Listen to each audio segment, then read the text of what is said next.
සුබ සන්ධ්‍යාවක්. මම හිතනවා අද වෙන කවදාටත් වැඩියෙන් කොවිඩ් පිළිබඳව කතා කරමින් කතාව පටන් ගත යුතුයි කියලා අප දැඩිව අවධාරණය කරනවා. එන්නත ලබාගෙන තිබුණත් එන්නත් කරන්නේ වේගවත්ව තිබුණත් හොඳට මතක තබා ගන්න මූලික සෞඛ්‍ය ආරක්ෂිත පුරුදු මුවාවරණ පැළඳීම, සංචරණයේ සීමා කිරීම, දෑත් සබන් යොදා තප්පර 20කට වඩා සේදීම, සමාජ දුරස්ථ භාවය මේ සියල්ලම තබා ගන්න. එම නොවුනොත් අප හැම දිනාටම පොදුවේ තනි තනියුත් මම හිතනවා වන්දි ගෙවන්නට සිදු වෙනවා. ඒ නිසා මේ කතාව ඉතාම දැඩිව අවධාරණයෙන් යුතුව මතක තබා ගන්න කියලා අප නැවත නැවතත් මතක් කරමින් තමයි අද කතාව පටන් ගන්නෙ. අද අප කතා කරන්නට යන්නේ එක්තරා වැදගත් අවයවයක් ගැන. මේ අවයවය පිළිබඳව සහ මෙහි ආශ්‍රිත දේවල් පිළිබඳව ඔබ අහලා ඇති. ඔබ පිත ගැන දන්නවා. සමහරවිට පිත වමනේ ගියයි කියලා කියනවා. මේ පිත පිළිබඳව අවබෝධය තියෙන ඔබට පිත්තාශය පිළිබඳවත් යම් අවබෝධයක් ඇති. අපේ ශරීරයේ සමහර අවයව තිබෙනවා අපිට කොහෙත්ම ඕනේ නැති ඒවා.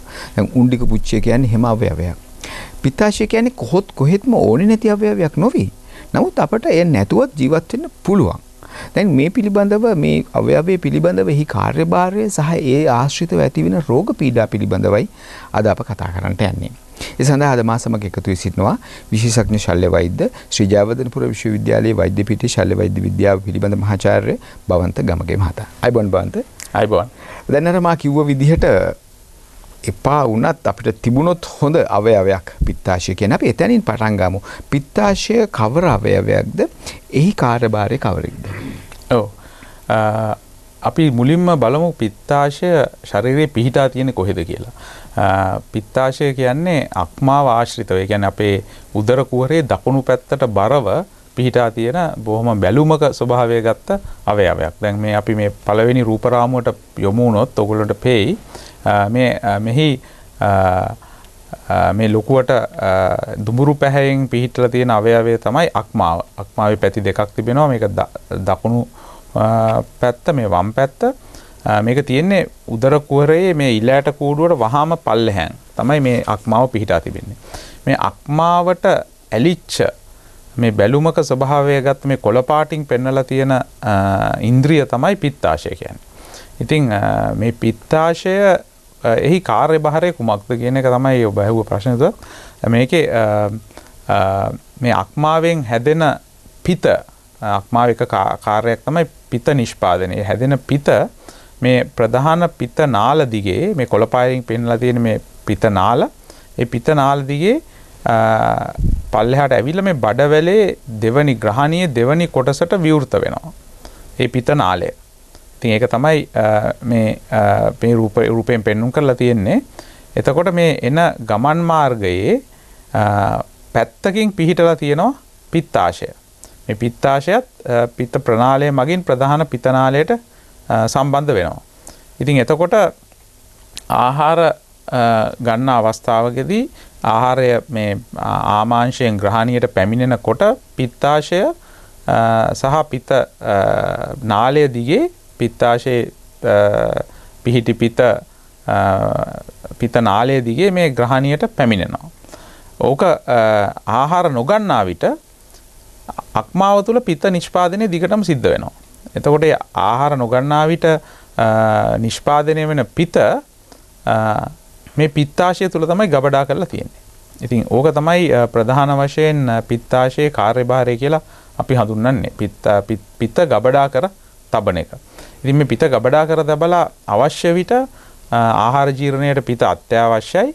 එතකොට පිත ග්‍රහණීයට මුදා හැරීමේ කාර්යය තමයි පිත්තාශයෙන් කෙරෙන්නේ. ඒ සමගම මම කැමති තරමක් මේක ඔබට ගෙනහිලා දැන් මේ වැඩසටහන බලන පාසල් දූ දරුවන් ඉන්නවා, මේ පිළිබඳ උනන්දුවක් විද්‍යාත්මකව දක්වන අය ඉන්නවා. ඉතින් ඒ අයගේ දැන ගැනීම සඳහා මේ ප්‍රශ්නයත් අහන්න. ඒ තමයි දැන් මේ පිත කියලා කියන්නේ එක්තරා ආකාරයක දියරයක්. දැන් මේ දියරේ තිබෙනවා විවිධ සංඝටක. ලවණ වර්ග තිබෙනවා, කොලෙස්ටරෝල් තිබෙනවා. දැන් මේ පිළිබඳවත් යමක් කියන්න පිත හැදිලා තියෙන්නේ මොනවෙන්ද? ඔව්. පිත හැදිලා තියෙන්නේ ඔබ කිව්වාක් වගේම පිත් ලවණ වලින්. ඒ වගේම අපි දන්නවා ෆොස්ෆොලිපිඩ්ස් කියලා සංඝටකයක් තිබෙනවා. ඒ ෆොස්ෆොලිපිඩ්ස් පිත් ලවණ, ජලය සහ කොලෙස්ටරෝල් ඔන්න ඔය කියන සංඝටක වලින් තමයි පිත හැදිලා තියෙන්නේ. එතකොට පිතේ මේ සංඝටක වල ඇතිවන අසමතුලිතතාවයන් නිසා පිත්තාශයේ රෝග ලක්ෂණ ඇති වෙන්නට පුළුවන්. ඉතින් අපේ ඔබ මේ උසස් පෙළ හදාරනවා දන්නවා ඇති මේ සංඝටක තුනම සමතුලිතව තියෙනවා නම් අපි භෞතික විද්‍යාවට ඉගෙන ගන්නවා ද්‍රවයක් හැටියට පිත පවතින්න පුළුවන්. මේ සංඝටකවල යම්කිසි අසමතුලිතතාවයක් ආවොත් මේ සංඝටකයේ වැඩිපුර තියෙන දේ අවක්ෂේපණය වෙනවා. ඉතින් එන්නේ එක තමයි මූලික સિદ્ધාන්තය මේ පිත්තාශය තුල ගල් හට ගැනීම. අපි ඉදිරියේදී කතා කරමු. පිත් ලවණ වලින් වෙන්න පුළුවන්, සමහරට කොලෙස්ටරෝල් අධික වීම නිසා වෙන්න පුළුවන්, සමහරට මේ එකක හෝ දෙකක අසමතුලිතතාවයක් නිසා පිත්තාශය තුල ගල් ඇති වෙනවා. ඒකෙන් යම් යම් රෝග ලක්ෂණ ඇතිවන්නට පුළුවන්. ඔව් මම හිතන්නේ ඔබට අපූර්වට පැහැදිලි වෙන්නට ඇති පිත්ත දියරය තුල තිබෙන සංඝටකවල එක් එක් ද්‍රව්‍යයන් වල වැඩිවීම නිසා ඒ ඝන බවට පත් වෙනවා. එතකොට අපි කියනවා මෙන්න පිත්තාශය ගල් හැදුනා කියලා. විතරක් නෙමෙයි තව දේවල් වෙන්නට පුළුවන් මේ ආශ්‍රිතව. අප ඒ පිළිබඳවයි අද කතා කරන්නේ. එතකොට දැන් මේ පිත්තාශය ගැන කතා කරන විට මේ ඔබ දැන් සඳහන් කරා බවන්ත මේ ඊට වැදගත් දෙයක් අපගේ විශේෂයෙන්ම මේ තෙල් වර්ග නැත්නම් අපි ලිපිඩ ජීර්ණය සඳහා. ඉතින් මේ පිත අපිට වරින් වර ශ්‍රාවය වෙනවා ආහාර ගන්න අවස්ථාවලදී. එතකොට මේ පිත ශ්‍රාවය වීම ආශ්‍රිතව නැත්නම් පිත්තාශය ආශ්‍රිතව ඇතිවිය හැකි රෝග මොනවද? ඔව්. පිත්තාශය ආශ්‍රිතව බහුලවම දකින්නට ලැබෙන රෝගයක් තමයි මා කලින් කිව්වා වගේ මේ පිත්තාශය තුල ගල් හට ගැනීම. අපි කියනවා ගෝල් ස්ටෝන්ස් කියලා. ඉතින් මේ පිත්තාශය තුල ගල් හට ගැනීම නිසා නොයෙකුත් රෝගී තත්ත්වයන් ඇතිවන්නට පුළුවන්. නමුත් වැදගත් දේ තමයි මේදී අපි මතක තබා ගත යුතු අපි හිතමු කොහේ හරි අපි හිතමු පාරේ යන කට්ටිය අරගෙන 100ක් අරගෙන මේ ස්කෑන් පරීක්ෂාවකට ලක් කරොත් ඒකෙන් 10කට 15කට පිත්තාශය තුල ගල් තියෙන්න පුළුවන්. ඒ කියන්නේ අපේ එදිනෙදා වැඩ කටයුතු වලට මේ ගල් වලින් කිසිම බාධාවක් ඇතිවන්නේ නැහැ. අපි දන්නෙත් නැහැ අපි තුල පිත්තාශය තුල ගල් තියෙනවද කියලා. අහම්බෙන් වෙන පරීක්ෂණ සඳහා දැන් ඔබ විවිධ වෛද්‍ය පරීක්ෂණ වලට භාජනය වෙනකොට ඔබ දන්නවා ඇති ඔබ මේ උදරයේ ස්කෑන් පරීක්ෂාවලට ලක් කරනවා. එවැනි පරීක්ෂාවකට ලක් කරාම අහම්බෙන් පිත්තාශයේ ගල් තියෙනවා කියලා හඳුනා ගන්නට පුළුවන්. ඉතින් එවැනි ඒම ස්කෑන් පරීක්ෂණයකින් ගල් තිබූ පමණින්ම ඔබ බිය යුතු නැහැ. මොකද ඔබගේ කිසිම ආහාර ජීර්ණයේ කිසිම බාධාවක් ඇතිවන්නේත් නැහැ. වෙනම කිසිම රෝග ලක්ෂණයක් ඔබට ඇතිවන්නේත් නැහැ ගල් තිබ්බ පමණින්ම. නමුත් යම් කොටසකට මේ 115න් මේ 101කට පමණ රෝග ලක්ෂණ ඉදිරියේදී ඇතිවන්නට පුළුවන්. එවැනි රෝග ලක්ෂණ මොනවද කියලා හඳුනා ගැනීම ඉතා වැදගත්. ඒ රෝග ලක්ෂණ එන්නේ මේ පිත්තාශය ගල් නිසා කියලා හඳුනා ගැනීම වැදගත්. එසේනම් ඒ රෝග ලක්ෂණ ගල් වලින් නම් එන්නේ පිත්තාශය. මොකද මේ රෝග ලක්ෂණ ගත්තාම එකම රෝග ලක්ෂණේ තියෙන්න පුළුවන් විවිධ රෝගී තත්ත්වයන් අප තුළ තියෙනවා. ඉතින් ඔබ සුදුසුකම්ලත් වෛද්‍යවරයෙක් ගාවට ගියොත් ඔහුට පුළුවන්කම ලැබෙනවා මේ ඔබගේ රෝග ලක්ෂණය නියුරවෛද්‍යව අධ්‍යයනය කරලා කුමන අවයවය හා සම්බන්ධවද මේ රෝග ලක්ෂණ එන්නේ කියලා හඳුනාගෙන එම වෛද්‍යවරයාට හිතුනොත් සහ ඔප්පු කරගන්න පුළුවන් වුණොත් මේ පිත්තාශය ගල් නිසායි මේ රෝග ලක්ෂණ එන්නේ කියලා එසේනම් ඔබ ප්‍රතිකාර සඳහා යොමු විය යුතුයි. ඔව් දැන් එතෙන්දී සඳහන් කරපු දේ සාරාංශය වන්නේ රෝග ලක්ෂණ වලින් තොරව ඒසිම්ප්ටොමැටික් රෝග ලක්ෂණ වලින් තොරව පිත්තාශය ගල් තිබීම ප්‍රශ්නයක් නැහැ. නමුත් ඔබට රෝග ලක්ෂණ තියෙනවා නම් එතකොට හොයාගෙන යනකොට පිත්තාශය ගල් තිබුණොත් අප උත්සාහ කරනවා මේ දෙක සම්බන්ධ කරලා බලන්න මේක නිසාද ඇති වුනේ කියලා. එහෙම වුණොත් ඉන් එහාට අපට කටයුතු කරන්න සිද්ධ වෙනවා. දැන් ඔබ සඳහන් කරා ගල් පිළිබඳව. දැන් තව මොනවද වෙන්න පුළුවන් දේවල් පිත්තාශයට? ඔව් පිත්තාශයේ ගල් නිසාම පිත්තාශය පැසවන්නට පුළුවන්. පිත්තාශය පැසවීම තමයි ගල් නිසා ඇති වෙන ප්‍රධාන සංකූලතාවයක් වන්නේ. මේ එපමණක් නෙවෙයි මේ පිත්තාශය තුල තියෙන ගල් සමහර විට මේ ඔබ ඊගාව රූපරාමුවට යොමු වුණොත් මට පැහැදිලි කරන්නට පුළුවන්. මේ පිත්තාශය තුල මේ දල රූප සටහනක් මා මෙහිදී පෙන්වුම් කරන්නේ.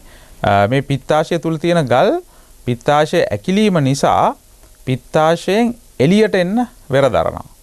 මේ පිත්තාශයෙන් එළියට එන්න වෙර දරලා යම්කිසි ගලක් මේ පිත්තාශයෙන් පිත ප්‍රනාලය හරහා ප්‍රධාන පිත නාලයට ආවොත් මේ තවත් එහි සමීප දසුණක් මේ පිත්තාශයේ පිත නාලය අවහිර කරන්නට පුළුවන් කමක් තියෙනවා මේ පිත්තාශයේ ගල් වලට. එසේ වුණොත් ඔබට වෙනත් විදිහේ රෝග ලක්ෂණ ඇති වෙනවා. උදාහරණයක් ඇටියට ඔබගේ ඇඟ කහ වෙන්නට පුළුවන්. ඇස් කහ වෙන්නට පුළුවන්. අපි කියන සෙංගමාල තත්ත්වයක් ඇති වෙන්නට පුළුවන්. සෙංගමාල තත්ත්ව ඇතිවීමට විවිධ හේතු තියෙනවා. ප්‍රධාන වශයෙන් සෙංගමාල තත්ත්ව ඇතිවන්නේ මේ වෛරස් නිසා අක්මාවට ඇතිවන ආසාදනය නිසා. නමුත් මේ පිත්ත නාලයේ අවහිර වීම නිසාත් සෙංගමාලය නැමැති රෝග ලක්ෂණය ඇතිවන්නට පුළුවන්. සෙංගමාලය කියලා අපි හඳුනන්නේ මේ ඔබේ ශරීරයේ කහවීම, ඇස් කහවීම, එහෙම නැත්නම් ඒකම ඇඟ කසන්නට ලක් වෙනවා. එවැනි රෝගී තත්වයන් ඇතිවන්නට පුළුවන් මේ පිත්තාශය ගල් නිසා. මේ ගල් ඇතිවීමෙන් ඇතිවන ප්‍රශ්න. අපි තව ටිකක් එහාට ගියොත් මේ ඊගාව රූප රාමුවට ඔබ යොමු වුණොත් මේ කහ පැහැති අවයවය මේ පිත්ත නාලය, ඒ පිත්ත නාලයේ ග්‍රහණයට විවෘත වෙන ස්ථානය, ඒ ස්ථානයට ආශ්‍රිතවම තව පිහිටා තිබෙනවා අග්න්‍යාශය කියන ග්‍රන්ථිය. ඔබ දන්නවා අග්න්‍යාශය කියන ග්‍රන්ථිය ඔබ දන්නවා ඇති අපේ ශරීරයේ අන්තරාසර්ග පද්ධතියට අයත් ඉතා වැදගත් ග්‍රන්ථියක්. මෙහින් තමයි ඉන්සියුලින් කියන හෝමෝනය නිපදවන්නේ. ඊට අමතරව ආහාර ජීර්ණයට අවශ්‍ය එන්සයිම වර්ග සෑහෙන ප්‍රමාණයක් මේව ග්‍රන්ථියෙන් නිපදවනවා. ඉතින් මේ ග්‍රන්ථියේ මේ අග්න්‍යාශික නාලයත් මේ රෝස පහෙන් දක්වා තියෙන අග්න්‍යාශික නාලයත් ප්‍රධාන පිත්ත නාලයත් මේ ග්‍රහණියට විවර වන්නේ එකම තැනින්. ඔව්, අන්න එතන අප මොහොතකට නවත්ත ගන්නවා. අග්න්‍යාශයත් පිත්ත ප්‍රනාලය සහ ඒ ප්‍රනාල එකතු වෙන තැන, ග්‍රහණයට විවෘත වෙන තැන. අප එතන ඉඳලා නැවත කතාව පටන් ගන්නවා.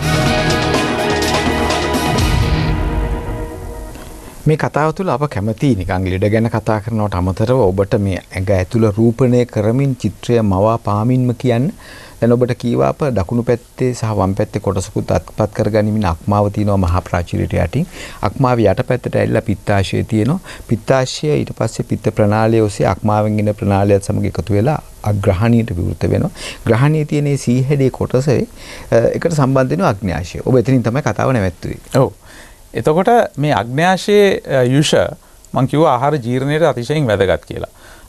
අග්න්‍යාශයෙන් නිපද වෙන අනික් ද්‍රව්‍ය තමයි හෝමෝන, ඉන්සියුලින් සහ ග්ලූකෝගෝන් කියන හෝමෝන. ඒවා ලේවලට ගිහිල්ලා අපේ සීනි පාලනයට වැදගත් වෙනවා. නමුත් අග්න්‍යාශික යුෂය මේ අග්න්‍යාශික ප්‍රනාලය දිගේ ග්‍රහණීය කියන කොටසට විවෘත වෙනවා. ඒ විවෘත වෙන ස්ථානයටම තමයි මේ පිත්ත ප්‍රනාලයත් ඇවිල්ලා සම්බන්ධ වෙන්නේ. ඉතින් එතනින්ම තමයි අග්‍රහණීයට විවෘත වෙන්නේ. එතකොට ඔබට මේ රූප රාමුවේ පේනවා මේ තියෙන්නේ අග්න්‍යාශය, මේ තියෙන්නේ පිත්ත ප්‍රනාලය. මෙන්න මේ පිත්ත ප්‍රනාලය විවෘත වෙන තැනටම අග්න්‍යාශයත් විවෘත වෙනවා.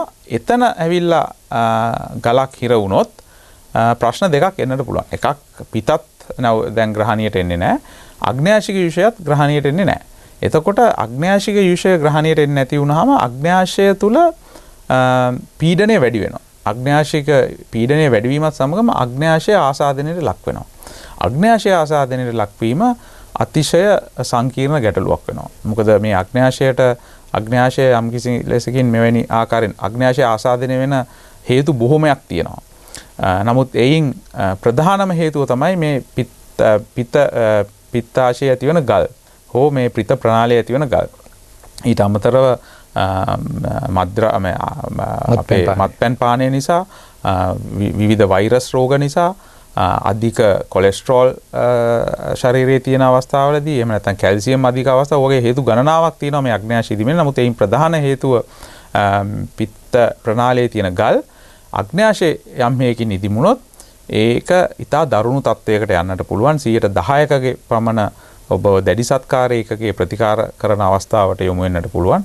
එයිනුත් 100%ක් පමණ ජීවිතය වුණත් නැතිවන්නට පුළුවන්. ඉතින් මෙවැනි සංකීර්ණ රෝගීකාරක තත්වයකට හේතු වෙනවා මේ පිත්ත නාලයේ ඇතිවන ගල් නිසා ඇතිවන රෝගී තත්ත්වය. ඉතින් මේ තමයි මා සැකවින් කිව්වේ මේ පිත්තාශයේ සහ පිත්ත නාලයේ ඇතිවන ගල් නිසා ඇතිවන රෝගී තත්ත්වයන්. එතකොට ප්‍රධාන වශයෙන් පිත්තාශය පැසවන්නට පුළුවන්. එහෙම නැත්නම් පිත්ත නාලයේ අවහිර වීම නිසා සෙංගමාල තත්ත්වයන් ඇතිවන්නට පුළුවන්. තවත් පල්ලෙහාට ඇවිල්ලා පිත්ත නාලය අවහිර වුණොත් අග්න්‍යාශය විවෘත වෙන තැනදී අග්න්‍යාශය ඉදිමෙන්නට පුළුවන්. ඉතින් දැන් මේ පිත්ත නාලය අවහිර වීම නිසා දැන් ඔබ දන්නවා වතුර ගලාගෙන යන කාණුවක් අවහිර වුණොත් ඒ කාණුවේ ටික කාලයක් යනකොට දුඟ දහමන්න ගන්නවා. ඒ හේතුව මේ බැක්ටීරියා වර්ධනය වීම නිසා. ඒ දේම මේ පිත්ත නාලය තුලත් වෙන්නට පුළුවන්. පිත්ත නාලය අවහිර වුණොත් පිත්ත ග්‍රහණියට එන්නේ නැහැ. එතකොට විස බීජ ඒ පිත්ත තුලට ගිහිල්ලා පිත පැසවන්නට පුළුවන්. අපි ඉංග්‍රීසියෙන් කියනවා මේකට කොලෙන්ජයිටිස් කියලා. ඒ කොලෙන්ජයිටිස් අවස්ථාවත් ඉතා දරුණු අවස්ථාවක්. සමහර විට ලේවලට ඒ විස බීජ යන්නට පුළුවන්. එය රෝගියාට මාරාන්තික වන්නට පුළුවන්. ඉතින් මෙවැනි සංකීර්ණතා බොහොමයකට මේ පිත්තාශය ඇතිවන ගල් ඇතිවන්න හේතු වන්නට පුළුවන්. හැබැයි ඔබ එකක් මතක තිබා ගත යුතුයි. පිත්තා මම මුලින්ම කිව්වා වගේ මේ පිත්තාශයේ ගල් තියෙන රෝගීන්ගෙන් 100%කට වගේ තමයි මෙවැනි සංකූලතා ඇතිවන්නේ. එතකොට ඔබ ඇසූ ඊගාව පැනය තමයි මේ තව මොනවද පිත්තාශය ආශ්‍රිතව ඇතිවන්නට පුළුවන් ප්‍රශ්න කියලා. දෙවනුව පිත්තාශයේ ඇතුළත බිත්තියේ ඇති වෙනවා අසාමාන්‍ය වර්ධනය වීම. අපි කියනවා පොලිප්ස් කියලා. ගෝල් බ්ලැඩර් පොලිප්ස්. මෙම වර්ධනය වීම ඉතා කුඩා වර්ධනය වීම හැටියට තිබිලා ටික ටික සෑහෙන කාලයක් තුළදී ප්‍රමාණයෙන් වැඩි වෙන්නට පුළුවන්. එවැනි අවස්ථාවක අපි හඳුනාගත්තොත් එයට ප්‍රතිකාර කරන්නට පුළුවන්. එහෙම නැතුව ඊටත් එහාට ගියොත් පිත්තාශයේ පිළිකා තත්ත්වයන් ඇතිවන්නට පුළුවන්. ඉතින් මේවා තමයි පිත්තාශය ආශ්‍රිත ඇතිවන ප්‍රධාන රෝගී තත්ත්වයන්. ඔව් අප මෙහිදී නැවත නැවතත් කිව්වා අල්ට්‍රාසවුන්ඩ් ස්කෑන් පරීක්ෂණයකින් බඩේදී පිත්තාශයේ ගල් තියෙනවා කියලා කිව්වොත් ඒකට කලබල වෙන්නට එපා. ඒ තාමත්ම වැදගත්. මේ සියලු කතන්දර රෝග ලක්ෂණ සහිතව තමයි එන්නේ. ඒක නිසා අපේ ඊළඟ වගකීම වෙනවා පිත්තාශය ආශ්‍රිත ගැටලු ඇති වෙන විට ඇතිවෙන රෝග ලක්ෂණ මොනවද කියලා හඳුනා ගන්න. ඔව්. ඉතා වැදගත් ප්‍රශ්නයක් ඒක. මොනවාද මේ පිත්තාශය ආශ්‍රිත පිත්තාශයේ ගල් නිසා එහෙම නැත්නම් පිත්තාශය ඇතිවන ආබාධ නිසා ඇතිවන රෝගී තත්ත්ව රෝග ලක්ෂණ තමයි අපි කියනවා මේ අපිට ગેස්ට්‍රයිටිස් තියෙනවා කියලා. ඒ කියන්නේ සමහර පුද්ගලයන් ગેස්ට්‍රයිටිස් කියන රෝගී තත්ත්වයෙන් අදහස් කරන්නේ ඔවුන්ගේ බඩ පුරවලා දානවා. ආහාර ගත්තාම බඩේ අජීර්ණයක් වගේ ඇති වෙනවා. දිරවීමේ අපහසුතාව ඇති වෙනවා. එහෙම නැත්නම් සමහර විට පොඩි මේ උදරයේ ඉහළ කොටස වන්නට දැවිල්ල ගතියක් ඇතිවන්නට පුළුවන්. ඉතින් මෙම රෝගී තත්ත්වය රෝග ලක්ෂණය ඇතිවීමට එක හේතුවක් තමයි මේ ආමාංශයේ ඇතුළත බිත්තියේ ඇතිවන ආසාදන. ඒක තමයි අපි කියන්නේ මේ ગેස්ට්‍රයිටිස් කියලා. නමුත් පිත්තාශයේ ඇතිවන රෝගී තත්ත්වයන් නිසා විශේෂයෙන් පිත්තාශයේ ගල් නිසා මෙවැනිම රෝගී තත්ත්වයන් රෝග ලක්ෂණ පහළවන්නට පුළුවන්. ඒක නිසා මම මුලින්ම කිව්වේ ඔබට එවැනි රෝගී තත්ත්වයක් තියෙනවා නම් ඔබ මේක මගේ මේ ગેස්ට්‍රයිටිස් නිසා කිය කල් අරින්න නැතුව වෛද්‍යවරයෙක් හමු වෙලා සැකහැර දැනගන්න ඕනේ මේ රෝගී තත්ත්වයේ තියෙන ગેස්ට්‍රයිටිස් නිසාද එහෙම නැත්නම් මේ පිත්තාශය ආශ්‍රිතව තියෙන වෙනත් රෝගී තත්ත්වයක් නිසාද කියලා. ඒක එක රෝග ලක්ෂණයක්.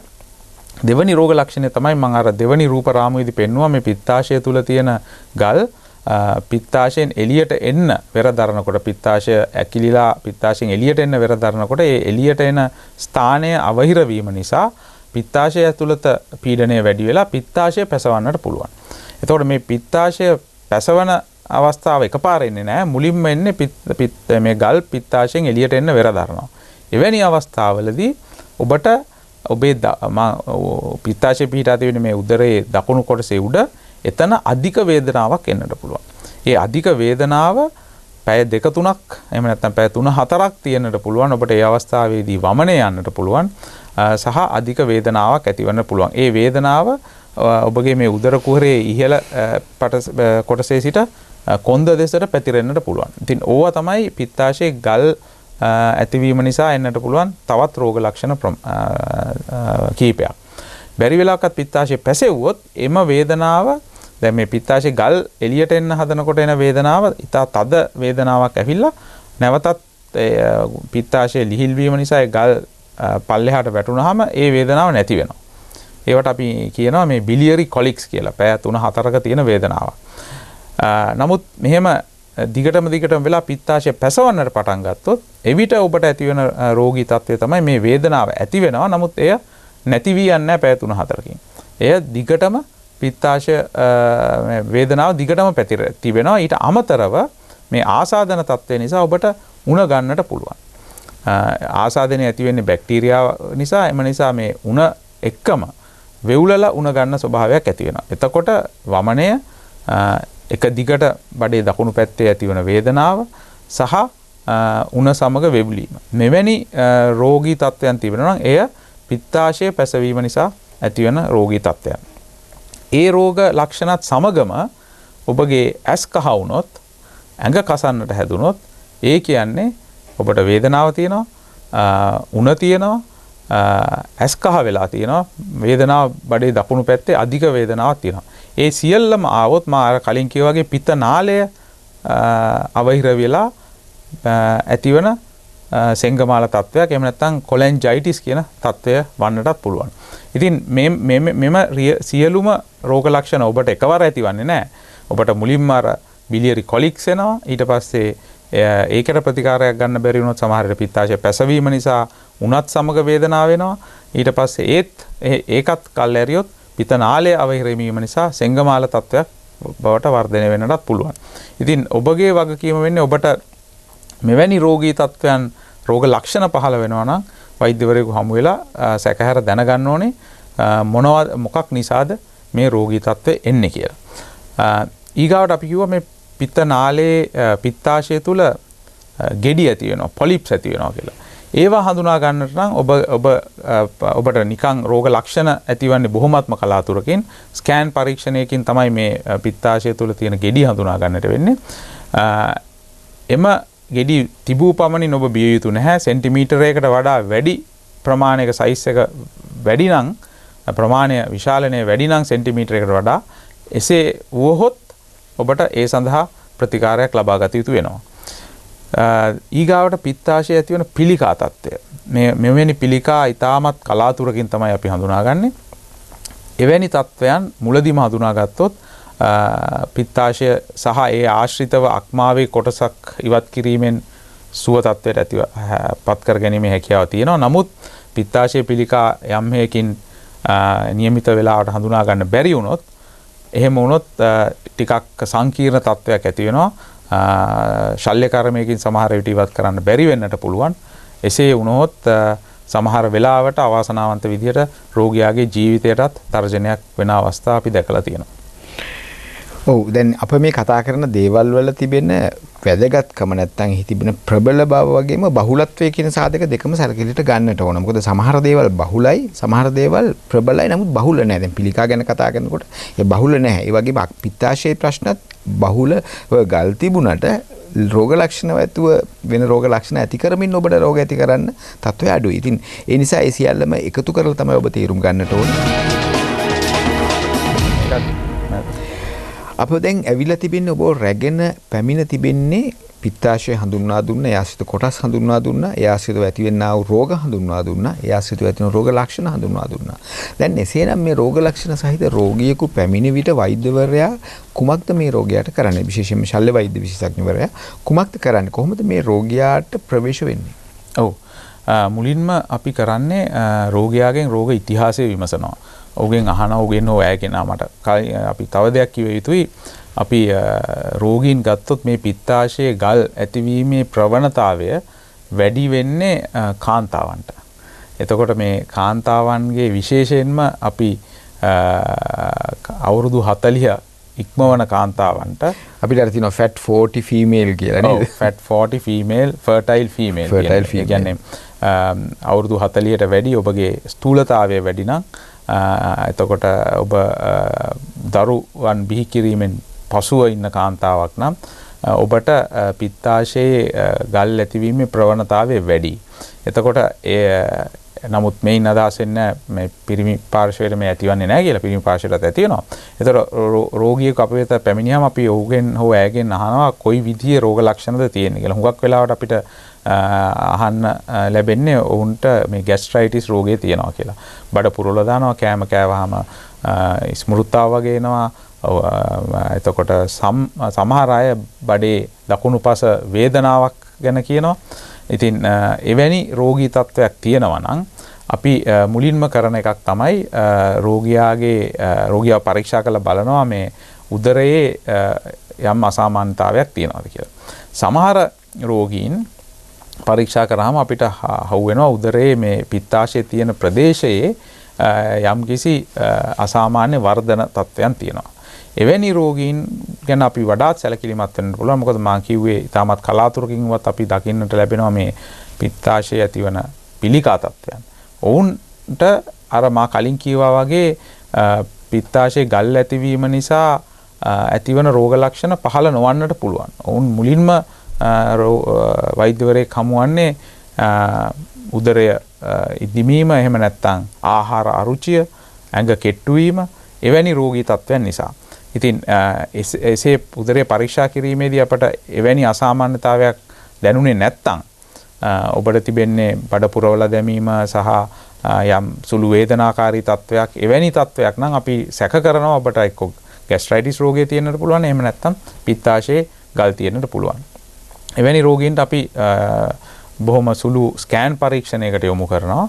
ස්කෑන් පරීක්ෂණයේදී පිත්තාශය පිළිබඳ හොඳ අධ්‍යයනයක් කරලා අපිට වාර්තාවක් ලබා දෙනවා. එහිදී බලන්නට පුළුවන් පිත්තාශයේ ගල් තියෙනවද කියලා. ඊට අමතරව එහිදී සැක කරන්නට පුළුවන් මේ ප්‍රධාන පිත්ත නාලයේ ගල් තියෙනවද කියලා. එවැනි වාර්තාවක් අපිට ලැබෙනවා.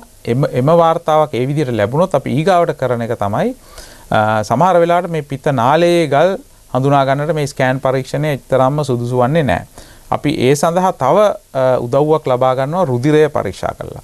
රුධිරයේ යම් යම් සංඝටක තියෙනවා මේ අක්මාව ආශ්‍රිතව අක්මාවේ අපි කියනවා liver function test කියලා.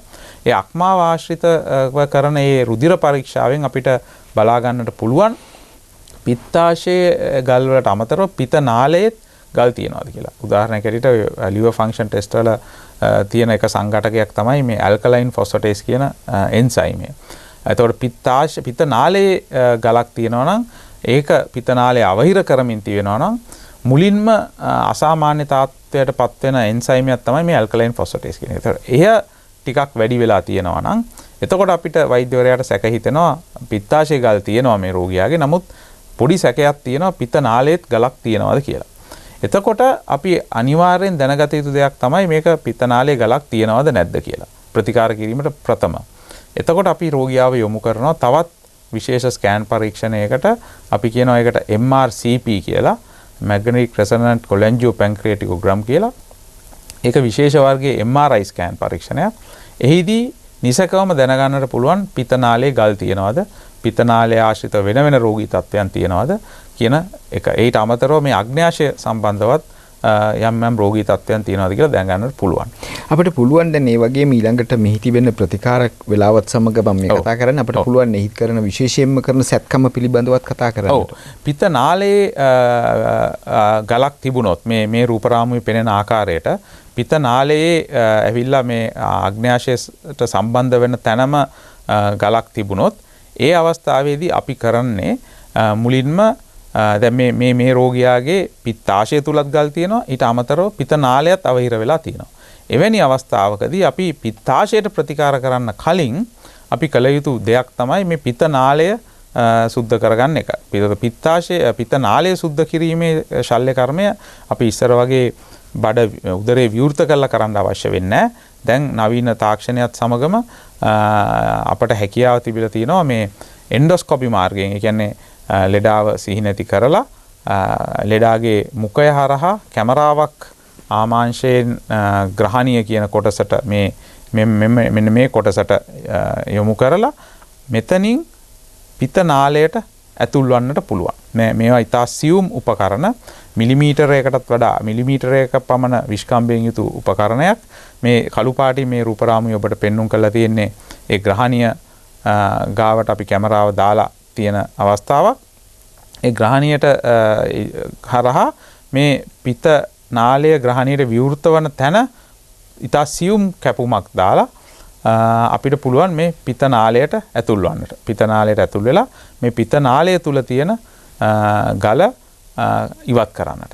ඉතින් මේකට අපි කියනවා ERCP පරීක්ෂණය කියලා. එහෙම නැත්නම් endoscopic retrograde cholangiopancreaticogram. මේ පරීක්ෂාවක් හැටියට කරා මීට කාලකට පෙර මෙය ගල් අඳුනා ගැනීමේ පරීක්ෂාවක් හැටියට කරා. නමුත් දැන් තාක්ෂණයේ දියුණුවත් සමගම අර MRCP කියන ස්කෑන් පරීක්ෂණයෙන් ඒ ගල් හඳුනා ගන්නට පුළුවන්. එම නිසා දැන් මෙය ප්‍රතිකාර ක්‍රමයක් හැටියට භාවිතා කරනවා පිත්ත නාලයේ තිබෙන ගල් ඉවත් කරන්නට. එසේ පිත්ත නාලයේ තිබෙන ගල් ඉවත් කිරීමෙන් පසුව ඊගාව ප්‍රතිකාරයට යොමු යුතුයි. ඒ තමයි පිත්තාශය ඉවත් කළ යුතු වෙනවා. දැන් මා මුලින්ම කිව්වා වගේ රෝගීන්ගෙන් 115 අපි සාමාන්‍ය පුද්ගලයන්ගෙන් 15%කට විතර මේ පිත්තාශය ගල් තියෙනවා. ඔවුන් හැමෝටම මේ පිත්තාශය අයින් කිරීම කොහෙත්ම අවශ්‍ය වන්නේ නැහැ. ඔබට රෝග ලක්ෂණ ඇති වුණොත් ඒ රෝග ලක්ෂණ පිත්තාශය ගල් නිසා නම් ඇති වෙන්නේ. එසේනම් ඔබ පිත්තාශය ඉවත් කර ගැනීමට සිද්ධ වෙනවා. ඉතින් මේ පිත්තාශය ඉවත් කිරීමේ ශල්‍ය කර්ම මීට කලකට ඉහතදී නම් ලෝකේ පුරාම කෙරුණේ මේ රෝගියාව නිර්වින්දනය කරලා බඩ විවෘත කරලා උදර කුහරය විවෘත කරලා ටිකක් උදර කුහරේ අඟල් 5ක 6ක කැපුමක් දාලා තමයි මේ පිත්තාශය කපා ඉවත් කරේ. නමුත් දැන් තාක්ෂණයේ දියුණුවත් සමගම පිත්තාශය ඉවත් කිරීමේ ශල්‍ය කර්මය අර අපි කියනවා මේ කීහෝල් ඔපරේෂන්ස් කියලා. එහෙම නැත්නම් මේ ලැපරොස්කොපික් ක්‍රමයෙන් පිත්තාශය ඉවත් කිරීමේ හැකියාව තියෙනවා. ඉතින් එතකොට අර ලොකු දිග කැපුම වෙනුවට මිලිමීටර් 10 කැපුම් දෙකකුත් මිලිමීටර් 5 කැපුම් දෙකකුත් යොදා උදර කුහරය තුලට ගිහිල්ලා අපිට පුළුවන් පිත්තාශය ඉවත් කිරීමේ ශල්‍ය කර්මය කරන්නට. ඉතින් මෙහිදී මා කිව යුතු තවත් වැදගත් දෙයක් තියෙනවා. අපේ රූපේ බලමින්ම කතා කරන්න පුළුවන්. ඔයගොල්ලන්ගේ වීඩියෝ පටයක් තියෙනවා කියලා. ඔව් ඒක බලන්න මම ඊගාවට යොමු වෙන්නම්. මෙහිදී ඔබ වැරදි වැටහීමක් ඇති කරගත යුතු වන්නේ නැහැ. මේ හැම රෝගියෙකුටම මේ ලැපරොස්කොපික් ක්‍රමයට පිත්තාශය ඉවත් කිරීමේ හැකියාව තියෙනවා කියලා සුදුසුකම් ලත් වෛද්‍යවරයෙක් බලලා තීරණය කරන්න ඕනේ. ඒ සඳහා දැන් අපි යොමු වෙනවා මේ පිත්තාශය ඉවත් කිරීමේ ශල්‍ය කර්මයට. මෙහිදී ඔබට පේන්න තියෙන්නේ මේ අපි මේ යොමු කරලා තියෙන්නේ මේ කළු පාට අපගේ උපකරණය මිලි 5යි මෙහි විශ්කම්භය. මේ විශාලනය වූ රූප රාමුවක් ඔබට පෙන්වන්නේ. මේ පිහිටලා තියෙන්නේ පිත්තාශය. මේ තියෙන්නේ අර දුමුරු පාටට අපි කලින් රූප රාමුවේ දැකපු අක්මාව. ඉතින් මේ අක්මාවට ඇලිලා තියෙන පිත්තාශය කපා ඉවත් කිරීමට දරන උත්සාහයක් තමයි මෙහිදී තියෙන්නේ. එතකොට ඔබට පේනවා මේ පිත්තාශය ඉතා සියුම්ව ටිකෙන් ටික අපි ඒ අක්මාවේ සහ පිත්ත නාලයෙන් ගලවා ඉවත් කරන ආකාරය. මෙහිදී ඉතාමත් වැදගත් දෙයක් අපි දැනගන්න ඕනේ. මෙහිදී තියෙන රුධිර නාල වලට හානිය අවමයි. රුධිරය ගැලීම ඉතාමත්ම අවමයි.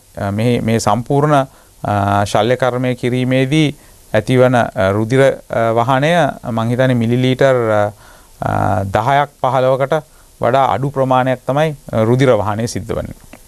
ඉතින් මේ ආකාරයට පිත්තාශය අපි මේ තවත් එවන් සියුම් උපකරණයකින් පිත්තාශය උඩට ඇදගෙන ඒ ආකාරයට පිත්තාශය ඉවත් කිරීම තමයි මෙහිදී සිද්ධ වන්නේ. දැන් මේ ප්‍රදේශය තමයි පිත්ත නාලය ප්‍රධාන පිත්ත නාලයට විවෘත වන ස්ථානය. ඉතින් මේ ශල්‍ය කර්මයේ එන්න පුළුවන් අතුරු ආබාධයක් තමයි මේ ප්‍රධාන පිත්ත නාලයට වෙන හානිය. ඒ සඳහා දැන් ශ්‍රී ලංකාව තුළ සියලුම ශල්‍ය වෛද්‍යවරුන් වගේ මේ ශල්‍ය කර්මය කිරීම සඳහා පුහුණුව ලබලා තියෙනවා. ඉතින් එම නිසා ශ්‍රී ලංකාව තුළ සියලුම රජයේ සෑහෙන රජයේ රෝහල් ප්‍රමාණයක මෙම ශල්‍ය කර්මය කිරීම සඳහා අවශ්‍ය පහසුකම් තිබෙනවා. ඉතින් එම නිසා ඔබ බිය යුතු නැහැ. ඔබට මෙවැනි රෝගී තත්ත්වයන් තිබෙනවා නම් වහාම ඔබ සුදුසුකම්ලත් වෛද්‍යවරයෙක් හමු වෙලා ඒ සම්බන්ධව නිසි ප්‍රතිකාර ලබා ගත යුතු වෙනවා. ඔව් දැන් අපිට දැක්කේ ඊටාත්ම විශාලනය කරන ලද පුංචි සිදුරු වලින් උදර කුහරයට ඇතුල්ලා කරපු ශල්‍ය කර්මයක්. ඒතකොට දැන් මෙම ශල්‍ය කර්මය කරාට පස්සේ රෝගියාට ගෙදර යන්න පුළුවන් ඉක්මනට. ඔව්. ඒක තමයි මෙම ශල්‍ය කර්ම වර්ගයේ තිබෙන ප්‍රධානම වාසිය. දැන් කලින් කරපු ආකාරයට උදරේ විවෘත කරලා ශල්‍ය කර්මය කරොත් සාමාන්‍යයෙන් රෝගියා දවස් 5ක් 6ක් එහෙම නැත්නම් සතියක් ප්‍රමාණයක් රෝහලේ රැඳී සිටින්න වෙනවා. එහිදී ඔහුගේ වැඩ කටයුතු එදිනෙදා වැඩ කටයුතු සියල්ල අතපසු වෙන තත්ත්වයක් තියෙනවා. මෙවැනි ආකාරයට කීහෝල් ක්‍රමයට ලැපරොස්කොපික් ක්‍රමයට කරන ශල්‍ය කර්මවලදී හුඟක් වෙලාවට අපිට ශල්‍ය කර්මය අද කරොත් පහුවදාට ලෙඩාව ගෙදර යාමීමේ හැකියාව තියෙනවා. එහෙම නැත්නම් සමහර අවස්ථාවලදී එදාම වුණත් හවස ගෙදර යැවීමේ හැකියාව තියෙනවා. ඉතින් අපි ඩේ සර්ජරි කියලා කියනවා. ශ්‍රී ලංකාව තුළ එය තාම වර්ධනය වෙලා නැහැ මේ ඩේ සර්ජරි කන්සෙප්ට් එක. නමුත් අපි අනිත් රටවල ශල්‍ය කර්ම කරනකොට අපි එදාම ලෙඩාව ගෙදර යවන අවස්ථා ඕනෑම තරම් තියෙනවා. ඉතින් එම නිසා ඔබ බියවිය යුතු නැහැ මෙය සමුගක් අය අපේ රෝගීන් මෙවැනි රෝගී තත්ත්වයන්ට ප්‍රතිකාර කරන්නට බිය වෙන්නේ එකක් මේ වේදනාවට ඇති බිය නිසා අනික් එක ශල්‍ය කර්ම වලට ඇති බිය නිසා. ඉතින් ඔබ අනවශ්‍ය ලෙස බිය ඇති කරගත යුතු නැහැ. ඔබ මේ ශල්‍ය කර්මය කිරීමේදී ඔබ සම්පූර්ණ නිර්වින්දනයට භාජනය කරනවා. ශල්‍ය කර්මයෙන් පසුවත් ඔබට අවශ්‍ය වේදනානාශක ඇතිතරම් ලබා දෙනවා. ඉතින් එම නිසා ඉතා ඉක්මනින් ගෙදර එන්නට පුළුවන් මේ ශල්‍ය කර්මය නිසි ආකාරයෙන් සිදු කරගත්තොත්. ඔබ ශල්‍ය කර්මයට භාජනය නොවී ඔබගේ රෝග ලක්ෂණ අත්බෙහෙත් මගින් යට කරගෙන කාලයක් සිටියොත් මාර කලින් කිව්වා වගේ සියලුම සංකූලතාවලට ඔබව ලක්වන්නට පුළුවන්. ඔව් ඒ වගේම තමයි මම හිතන්නේ රෝග ලක්ෂණ සහිතව ප්‍රතිජීවක ඖෂධ අරගෙන දිගටම හිටියොත් සමහරවිට මේ ලැබ් කෝලි කියන ශල්‍ය කර්මය කරන්න බැරි තත්ත්වයටත්පත් වෙන්න පුළුවන්. ඒකට විවෘත කරන්න සිද්ධ වෙන්න පුළුවන්. ඊටා වැදගත්. ඔබ කියපු දේ ඊටාම වැදගත්. අප මේ සිටින්නේ වැඩසටහනේ අන්තිම විනාඩි කිහිපෙත් මේ ඔබට නොකියාම බෑ. රෝග ලක්ෂණ ඇති වෙලා ඒවාට නොයෙකුත් දේවල් කරමින් සමහර විට සුදුසුකම් ලැබූ ඔබගේ බෝලේ වෛද්‍යවරයා හරහා ප්‍රතිජීවක ඖෂධ ගැනීම පවා මෙතෙන්දී හරහට ඉටින්නට පුළුවන්. ඔව්. ඉතින් වැදගත් ඒ ගැන පොඩ්ඩක් අපි සාකච්ඡා කරන එක. මේ පිත්තාශය පැසවුවොත් ඔබ උදරයේ වේදනාවත් සමග යම්කිසි ආකාරයකට වෛද්‍යවරයෙකුට යොමු වෙලා මේ ඇන්ටිබයොටික් ප්‍රතිජීවක ඖෂධ ගත්තොත් මේ රෝග ලක්ෂණ తాවකාලිකව යට වෙනවා. එසේත් නැත්නම් ඔබ ගෙදර අත්බෙහෙත් කර මේ පිත්තාශය පැසවන එකට වෛද්‍යවරයෙකුට යොමු නොවි රෝගහලකට නොගින් හිටියොත් පළවෙනි පැය 48 ඇතුළත ඔබ රෝගහලකට පැමිණියේ නැත්නම් අපට ඔබව මේ ශල්‍ය කර්මයට භාජනය කරන්න බැරි වෙනවා එම අවස්ථාවේදී. එවැනි අවස්ථාවල අපට සිද්ධ වෙනවා ඔබව රෝහල තුල සතියක් හෝ දෙකක් තියාගෙන ප්‍රතිජීවක ඖෂධ දීලා මේ රෝගී තත්ත්වය යටපත් කරලා ඊටත් පසුව තවත් සති 6ක් විතර ගියාට පස්සේ ඒ කියන්නේ රෝග පිත්තාශය පැසවලා සති 8කින් විතර පස්සේ තමයි අපිට ඔබව පිත්තාශය අයින් කිරීමේ ශල්‍ය කර්මයට භාජනය කරන්න වෙන්නේ. අපි කියන එකට ඉන්ටර්වල් කොලිසිස්ටෙක්ටමි කියලා. මොකද හේතුව මේ පිත්තාශය පැසුවට පස්සේ මේ ඔබ රූපරාමුල දැක්කා වගේ බොහොම පිරිසිදු කොටසක් නෙවෙයි තියෙන්නේ. බඩවැල් ඇවිල්ලා පිත්තාශයට ඇලෙනවා, වටපිටාවේ තියෙන ග්‍රහණිය ඇලෙනවා. ඒ සියල්ල එකට ඇලුනට පස්සේ අපට ශල්‍ය කර්මයකින් මේ ඉවත් කරන්න බෑ. ඉවත් කරන්නට මේ වර්ගයේ ශල්‍ය කර්මය. මේ වගේ ශල්‍ය කර්මෙන් කරන්න බෑ. සමහර වෙලාවට උදරේ විවෘත කරලත් කරන්න බැරි වෙනවා. එච්චර අමාරු වෙනවා. එවැනි අවස්ථාවලදී ශල්‍ය කර්මයකට යොමු වුණොත් වෙන අවයව වලට හානිය වෙන්නට පුළුවන්. ඉතින් එවැනි අවස්ථාවලදී ඔබව අපි සිදු කරන්නේ අර ප්‍රතිජීවක ඖෂධ දීලා මේ පිත්තාශය යථා තත්ත්වයට පත් කරලා තමයි ශල්‍ය කර්මයට භාජනය කරන්නේ. එසේ නැතුව ඔබ පළවෙනි පැය 48 ඇතුළතම රෝහලකට භාජනය පැමිණියොත් එම අවස්ථාවේදීම ශල්‍ය කර්මයට ලක් කිරීමේ හැකියාව තිබෙනවා. ඒ වගේම තමයි දැන් මෙතනදී අපි කතා කරා පිත්තාශයේ මේ වගේ ප්‍රශ්නයක් ඇති වුණාට පස්සේ අපි පිත්තාශය අයින් කරනවා කියලා. දැන් ශල්‍ය වෛද්‍ය විශේෂඥවරයෙකුට මේක මේ සාමාන්‍ය දෙයක් වගේ කියලා ඔබට හිතෙන්නට පුළුවන්. දැන් එහෙම පිත්තාශය අයින් කරාට පස්සේ අපේ අයට මම දන්නවා මේ ප්‍රශ්න ඇති වෙනවා කමක් නැද්ද? ඔව්. දැන් ඔබ මුලින්ම මේ වැඩසටහන පටන් ගන්නකොට කිව්වා සමහර ඉන්ද්‍රියන් තියෙනවා අපේ ශරීරයට අවශ්‍ය නැති කියලා. නමුත් පිත්තාශය එහෙම නොවන එකක් කියලාත් ඔබ කිව්වා. පිත්තාශයේ කාර්යභාරය තමයි පිත ගබඩා කිරීම. එතකොට එසේනම් කෙනෙකුට ප්‍රශ්නයක් එන්න පුළුවන් දැන් කොහෙද පිත ගබඩා වෙන්නේ මේක අයින් කරොත්. ඒ අපේ ශරීරය ඇත්තටම කවුරු හරි මේ මැවපු කෙනා ඊට විශ්වකර්ම වැඩක් කරලා තියෙන පිත්තාශය අයින් කරොත් පිත්තාශයේ කාර්යභාරය ගන්නවා ඊගාවට පිතනාලය. පිතනාලය සාමාන්‍ය විස්කම්බේ මිලිමීටර් 6 නා 1 මිලිමීටර් 8ක් විතර වෙලා මේ පිත ගබඩා කිරීමේ කාර්යය කරනවා. දැන් පිත්තාශය අයින් කරාට පස්සේ සමහර අයට තියෙන සැකේ තමයි මේ කමක් නැද්ද? ඇත්තටම කියනවා පිත්තාශයේ ගල් හැදුනට පස්සේ පිත්තාශයේ කාර්යභාරය පිත ගබඩා කිරීම නිසි අයුරින් සිද්ධ වෙන්නේ නැහැ. එම නිසා ඒ පමණක් නෙවෙයි එහි අතුරු ආබාධ අපි කතා කරා වගේ වෙන්නට පුළුවන්. ඉතින් එවැනි ඉන්ද්‍රියක් ශරීරය තුල තියා ගැනීම සුදුසු වන්නේ නැහැ. තියාගන්නට වඩා ඒක අයින් කරලා දාන එක වඩාත් හොඳ වෙනවා. මම හිතන්නේ අපේ වෙලාව අවසන් වෙනවා. ඒ අපූර්ව හරියකදී තමයි අපට අද කතාව නවත්තන්න උනේ. බවන්ත ඔබට ස්තුතිවන්ත වෙනවා අප. අද අප සමග එකතු වූයේ විශේෂඥ ශල්‍ය වෛද්‍ය ශ්‍රී ජයවර්ධනපුර විශ්වවිද්‍යාලයේ වෛද්‍ය පීඨයේ ශල්‍ය වෛද්‍ය විද්‍යා පිළිබඳ මහාචාර්ය බවන්ත ගමගේ මහතා. එසේනම් අප නැවතත් ලබන සතිය ඔබ සමග එකතු වෙනවා. අමතක කරන්න එපා කොරෝනා බරපතලයි. තවම අවදානම පහ වී නැහැ. ඔබට ජීවිතයෙන් වන්දි ගෙවන්න වෙයි නිසි ආකාරයෙන් මේ කටයුතු වල නොයෙදුනොත්. එසේනම් අප ඔබ සමග නැවතත් ලබන සතිය එකතු වෙනවා. ඔබ සැමට සුවදායක සතියක්. ආයුබෝවන්.